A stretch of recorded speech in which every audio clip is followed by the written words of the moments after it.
Hello, everyone. I hope you're doing well. My name's Aria, and I'm representing Team 2. Today, I'm going to walk you through the ethics of the U.S. government surveillance on U.S. citizens, addressing the rights versus security debate. With the advent of modern technology, the increased availability of surveillance options for the U.S. government has brought with it numerous ethical debates surrounding citizens' individual rights versus the government's responsibility to ensure the security of the homeland.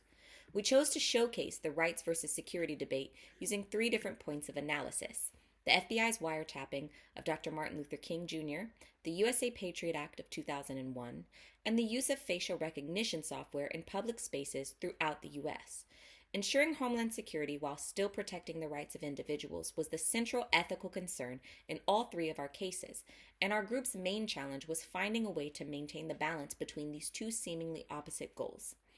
A thorough analysis of these cases through various ethical frameworks was conducted so that informed and reasonable recommendations could be made to prevent government overreach.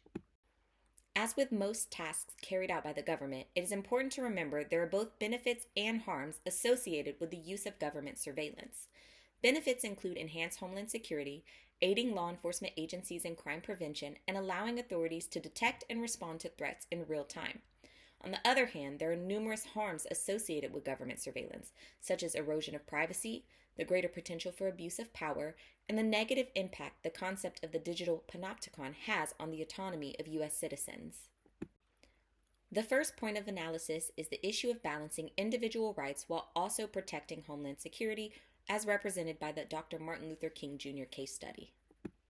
The FBI began surveillance of Dr. King after it was alleged he had ties to the Communist Party.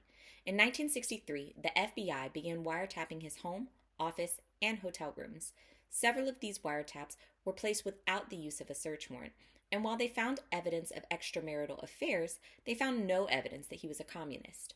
To further exacerbate the issue, the FBI also attempted to use the evidence of his extramarital affairs to discredit and control him through blackmail. Although they discontinued the wiretapping in 1965, they continued to surveil him until his death in 1968. In our analysis of this case study, we determined that Dr. King's vital interests of privacy, autonomy, liberty, mental integrity, and self-worth were harmed by the FBI's wiretapping activities. The wiretapping represented a significant and prolonged intrusion of his privacy. His personal autonomy was compromised as the creation of a digital panopticon via constant wiretapping could have prompted him to alter his speech and behaviors. His liberty was violated when the FBI used his extramarital affairs against him as blackmail, inhibiting his ability to act freely. Additionally, the constant surveillance and attempted blackmail negatively affected his self-worth and mental integrity, causing emotional distress and fear, and impacting how society viewed him and ultimately how he viewed himself. When applying Bellaby's just intelligence principles to this case study, we found the FBI's use of wiretapping against Dr. King was not justified, and appears on level 4 of the ladder of escalation due to the high level of harm the intelligence activity caused. There was no threat justifying the use of extensive monitoring and wiretapping in his home, office, and hotel rooms because there was no evidence of him being a communist. A legitimate authority authorized the use of wiretapping in Dr. King's home and office, but not his hotel rooms. Intentions behind this monitoring became malicious after the FBI aimed to collect intelligence to blackmail and discredit him. Less harmful means of monitoring could have been used before wiretapping, such as traffic analysis. The benefits of wiretapping his private spheres did not outweigh the harms to his vital interests. Information via wiretaps did not only target Dr. King, but also targeted other individuals. Overall, we found the FBI's use of wiretapping against Dr. King to be unethical.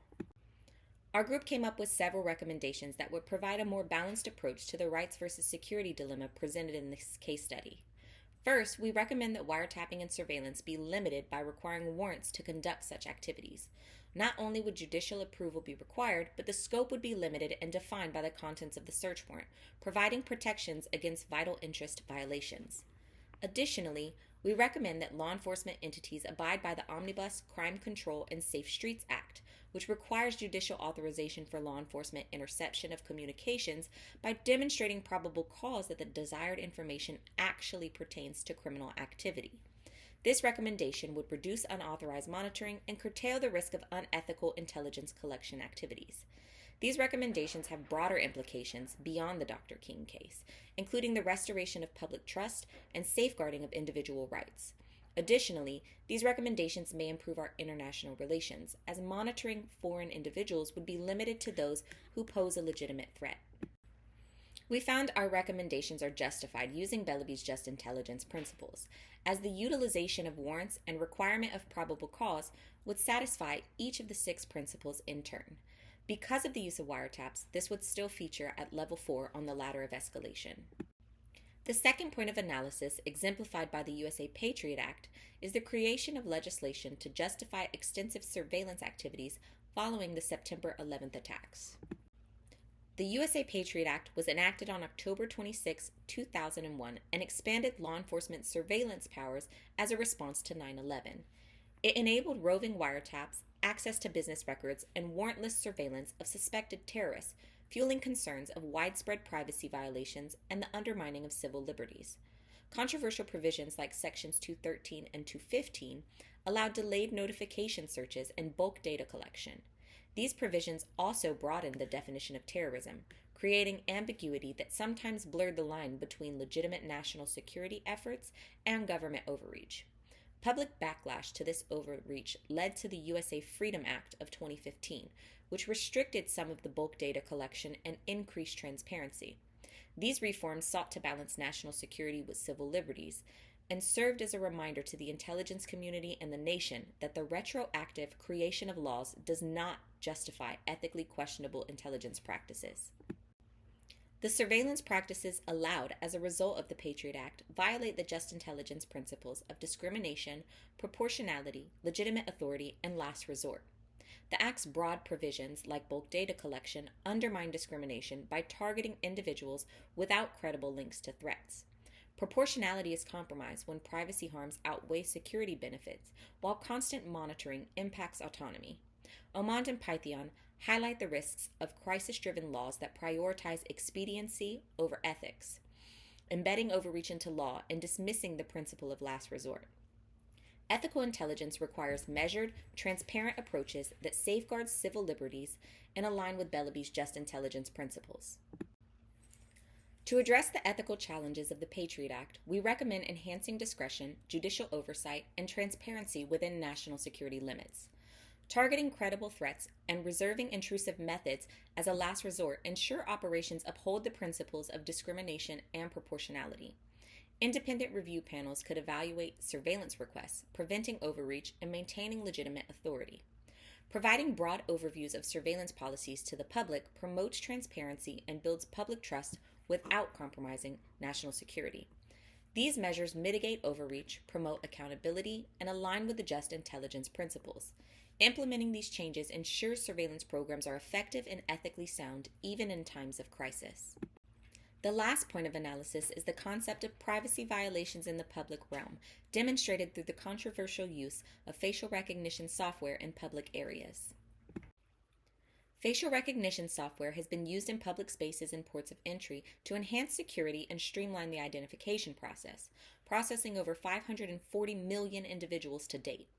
The use of this technology invades privacy through the real-time passive monitoring of individuals without their consent, which is particularly harmful in democratic societies that value transparency and accountability. The passive and large-scale use of this software severely undermines privacy rights, creating a digital panopticon where individuals feel pressured to alter their behavior due to constant observation, subjecting individuals to significant autonomy violations. Furthermore, inherent biases plague facial recognition systems. Research indicates significantly higher error rates for people of color, women, and other marginalized communities, leading to a disproportionate risk of misidentification, unjust scrutiny, and wrongful accusations. These issues erode public trust in both the technology and the institutions employing it. These ethical concerns can be evaluated through several different frameworks. Deontological ethics, which prioritizes individual rights over equity and expediency, opposes facial recognition software because it allows for widespread surveillance without consent, infringing on privacy for security purposes. The justice and fairness approach emphasizes equal treatment. The use of facial recognition disproportionately affects marginalized communities, violating principles of justice and fairness. The common good approach argues that technology should benefit society while minimizing harm to individuals. While facial recognition can improve public safety, it must not harm vulnerable groups or violate rights.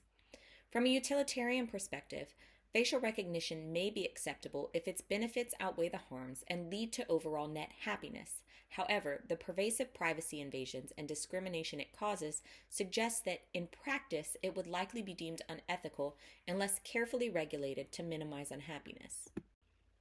Because of the widespread privacy violations, we recommend the implementation of a federal moratorium until clear guidelines governing the use of this technology are established. Additionally, we recommend corporate accountability through mandated audits to promote fairness and prevent discrimination against marginalized communities. Lastly, community oversight committees should monitor law enforcement use of this technology to align with public values and address concerns of marginalized groups. These measures will strengthen privacy protections, reduce racial bias, foster accountability among tech companies, rebuild public trust in law enforcement, and position the U.S. as a world leader in ethical technology use.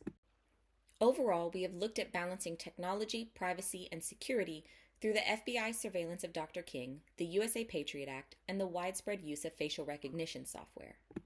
Advancements in technology have raised ethical challenges for Homeland Security, particularly around balancing national security and individual rights in the digital age. Our case studies show that government overreach often occurs when there's insufficient oversight. To address this, ethical frameworks like Bellaby's just intelligence principles should guide the intelligence community in protecting individual rights while ensuring national security. Lawmakers need to establish clear regulations for the ethical use of surveillance, and oversight bodies should promote and enforce accountability.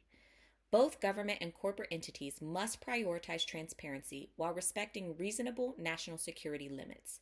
Implementing these recommended practices will help balance Homeland Security with the protection of individual rights. These are the references used during our research. I hope you enjoyed our presentation. And I hope you thoroughly enjoy your holiday break and have a happy new year.